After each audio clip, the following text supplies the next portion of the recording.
Didn't he have a fairy that went with him and kind of spoke to him in, say, Ocarina of Time and Majora's Mask? Yeah. That would pop up and be like, hey!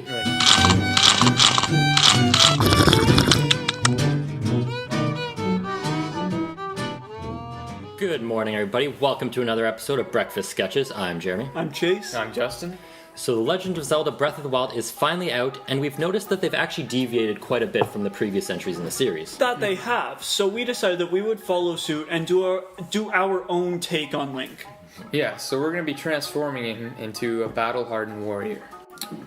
Alright, so we're here, we're getting started.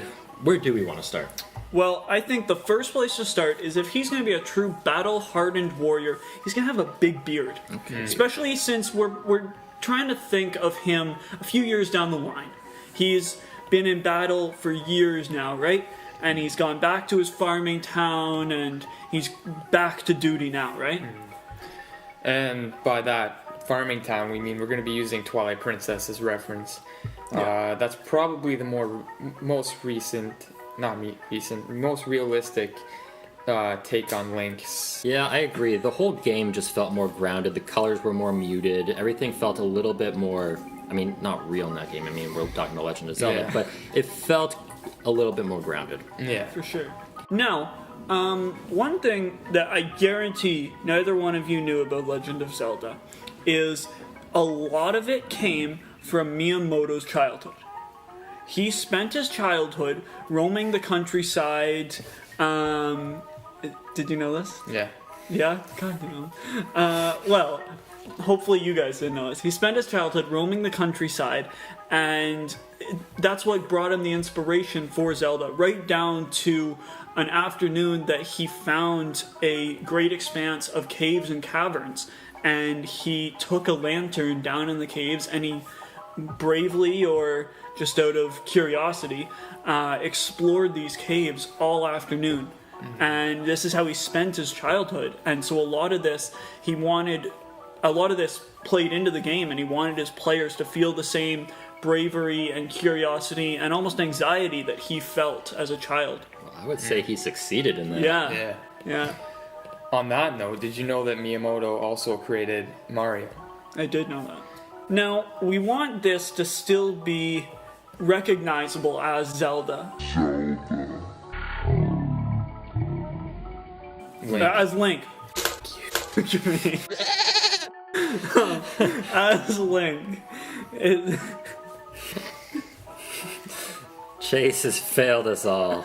What other attributes of Link are we going to give this aged, battle-hardened Link? I think we want to take his traditional tunic and make it look more functional, almost Viking-esque. Yeah. Because it does have that aesthetic with the earth green and everything. So. The earth green, Yeah. plus with the Twilight Princess, you could see the chainmail underneath. Yeah, it's just more, it's definitely the most medieval, not just realistic in its art style, but realistic in the way he's put together. Exactly, yeah. I find, and I mean, these are just in pictures I've seen or in movies, but whenever they have the tunic over the chainmail, it's always very low cut, and you can see a pretty great deal of the chainmail, and then the under tunic, I guess. Yeah. I don't even know what this specific Undershirt or whatever you want to term. call it. Undershirt. We'll go with that. But we also want it to be fairly form-fitting because as you can see here, we've actually started with a pre-drawn form that I did ahead of time just so we wouldn't be spending all our time here working on the form and the figure before we got into actually designing him. So we want to bring a little bit of that forward because Link, I mean, he's a pretty lightweight dude. He's not that stocky or that bulky. So I want to make him look older by thickening him out, but I didn't want to lose that lean slenderness. Nimble, almost. the slenderness of Link. Yeah, he always looked to me like he was very, very nimble, no matter what circumstance he was in. Yes. Very agile. Yeah, usually all incarnations of Link are very small, agile. This Link, I'd say, is in Twilight Princess is the most physically fit. Like you do like sumo challenges and whatnot, and he comes from a farming village, and a lot of the older farmers, like in the game, like in Ordon Village, are big and bulky, and they do sumo wrestling in their pastime, or they're sword fighters.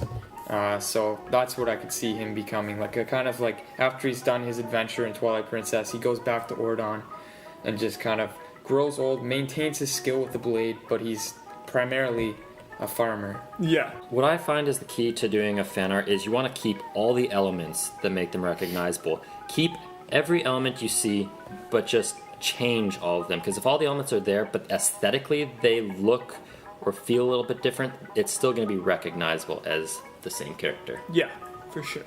For sure. And we want this, when you look at this quickly, you want to be able to tell that looks like Link. I'm trying to think if he would have the Master Sword, because usually at the end of the game, the Master Sword goes back into the pedestal. I forget what happened to it in Twilight Princess. I don't know if it really showed it, but like in A Link to the Past, the Master Sword rests again. Mm-hmm. It shows it in the ending credits. And it says forever, but it's not forever. I'd say he'd have like just a plain sword, because usually after Ganon's gone, the Master Sword just goes back to where it was. I'd say True. Is what I'd like to think. Gotta be still a pretty good sword. We'll give it Yeah. a little bit of a sheath here. The first sword he uses in the game is the Ordon sword, or well, he uses the wooden sword, but it's a piece of shit. And then he gets the Ordon sword, which I really like the look of it. It's just a plain steel hilted. Mm-hmm. Just your blade. general It's run-of-the-mill very- good yeah. sword, right? Yeah, it's just a well-made, well-crafted sword. Yeah. It's just not magical. So Yeah. I feel like we need to emphasize the fact that this Link might even be a wanderer at this point. So he's just Yeah. mending everything as it is. So I'm thinking like the old hilt would I could also see that. almost just be rags wrapped around there to keep Yeah. it going. Yeah. But this isn't your average Link. I feel if there were to be a game with this kind of incarnation, you need to lose the childlike aspect of it and almost do what they've done with Logan and Wolverine. He was in all those whatever PG-13, 14A movies, and now they've given him a full 18A or R-rated movie, Yeah. and I think it's just turned into a big success.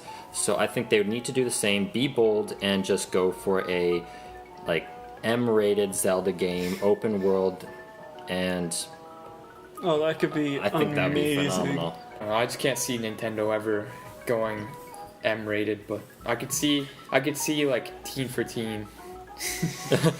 Imagine a Zelda game, but as Witcher 3. Yeah. You have your Gorgons, Yeah. you have your Dekus and whatnot. What? Gorgon? What can I don't know? Gorons? Gorons, that's the one. Jeez. It's been years, man. I've been playing Breath of the Wild consistently. Yeah. I've been staying up till 3 in the morning, sleeping for like 5 hours, and then getting up and playing all day. And I'm sure the rest of the internet can sympathize with you right now. Because Probably. they're doing the same. Yeah. So I want to add a few little touches on to really solidify this as Link from Zelda. So I'm adding a few of those glass jars that you'd use to capture fairies or water or something on his side. But what else do you, Justin, think would really sell this now as Link? What little Easter eggs could we put in there? Maybe I think a hood, almost like his tunic. A replacement for his tunic? Yeah, just kind of a hood on. instead of like the classic. Yeah, What do because you even call his hat? It's just like a. a big ripped Cone. dude in Just a, his like cap. a tunic, Yeah. that's just going to look like a beanie essentially. So Yeah, exactly. just kind of add in Yeah. some It's kind of a folded up hood around his neck, so it gives the same sort of feel that there's something there, but it doesn't look like he's wearing a Santa hat. I'd say like in his belt, maybe like a boomerang or. Oh, a boomerang. Yeah. That's a good There touch. we go. You nailed it. Didn't he have a fairy that went with him and kind of spoke to him in, say, Ocarina of Time and Majora's Mask? Yeah. That would pop up and be like, hey! Like Navi and Tattle or whatever. Tattle? I never really got into Majora's Mask that much. It's different, to say the least, and I accept it. But See, now that's... it had me. I That's- never really get into it. I try to. I felt like that was my most memorable gameplay experience of the... It's a great game, but it's just I find it very constricting.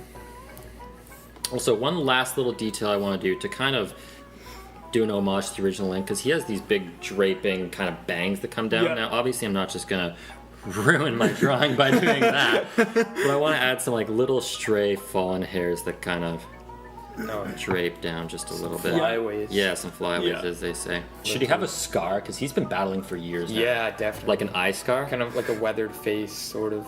Right over Alright, the so eye. We'll do the eyebrow gap in the scar and then just kind of Yeah. Oh, make yeah. it, and then maybe there was some shrapnel that got him in the face or something. All right, so I think we'll kick it into time lapse there.